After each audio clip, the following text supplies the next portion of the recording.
everyone. I hope that y'all are having a great day. Hey, I wanted to give you an update on the project I'm working on, the blue dress.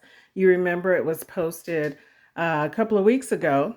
It did not make it to the special event yet because as I was working on um, the neckline actually was more like a jewel neckline, and I opened up the neckline on the front and I opened up the neckline on the back. Let me turn this around. I opened up the neckline on the back as well. I've got half of it up here. So you can see I made the back a V-neck. It's a modified V-neck in the front. It's a deep V in the back. However, as I was working on the garment, I realized on my pattern that I had not taken out a swayback adjustment. So all of this is excess in the back of my bodice, and it was all wrinkly and excess fabric, like the puppy dogs that have that excess skin. That's what the back of my garment looked like. So what I decided to do was this. I decided to, you can't hardly tell because it's blue on blue. But anyway, I made the adjustment on the back, on one half of the back, which this is my center back. And I made the adjustment here, and all I did was press it out and press it flat.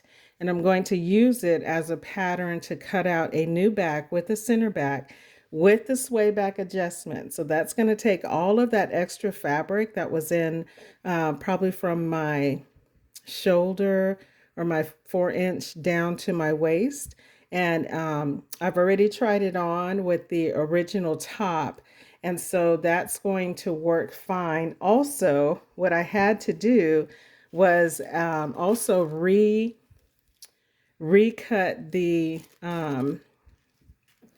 I had to recut the facing on the back. So this is a new facing pattern on the back that I had to cut from the actual garment.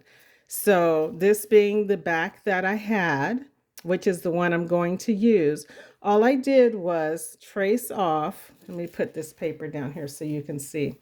All I did was trace around the shoulder seam and the neck seam, which gave me my facing area, and then I adjusted it out by 3 inches this way. And that is where this facing has come from for the center back. So remember, if you're doing an adjustment on a garment that's already prepared or already constructed, which you will have to do on your garments that you make, especially the ones you're making for yourself. If you gain weight, you may have to add fabric. If you lose weight, you may need to reduce fabric. If you're not getting a good fit from your shoulder back to your waist, you might need to do a sway back adjustment, take some of that fabric out of there. Just remember, if you're doing an alteration on a garment, whether it's store-bought or whether it's you made, you will have to probably cut out some new patterns to make up for those adjustments that you're making on your garments. So what I'm going to do is trace this out. So I've got it traced here or laying here on the fashion fabric that I'm going to use. I'm going to trace this out all the way around. The seam allowance is already included, so all I have to do is trace it out. There's no seam allowance on the sleeve. Well, maybe there is 3/8 of an inch. However, I'm still going to trace it all the way around, chalk it all the way around and cut it out. I'll be cutting out 2 pieces. I've got 2 fabrics or 2 layers here.